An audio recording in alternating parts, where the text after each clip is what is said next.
ওম নমঃ শিবায়। ওম নমঃ শিবায়। ওম নমঃ শিবায়। হ্যালো গাইডস, এখন চলছে চতুর্দশী ব্রত। সেই কারণে আমি শিবের মাথায় জল ঢালছি।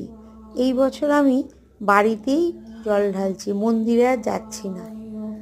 যেহেতু আমার শ্বশুরমশাই মারা গেছে, 1 বছর হয়নি, তাই জন্য আমি মন্দিরে জল ঢালতে যাচ্ছি না, বাড়িতেই জল ঢালছি। তার জন্যই সব জোগাড় করেছি: বেল, কলা, আকন্দ ফল, বেলপাতা, পৈতে, মধু, ঘি, সিদ্ধি, কাঁচা দুধ, যা যা উপকরণ লাগে আমি সবই বাড়িতে নিয়ে আসতে বলেছিলাম, নিয়ে এসেছি। আমি সেইটাই এখন পুজো করছি।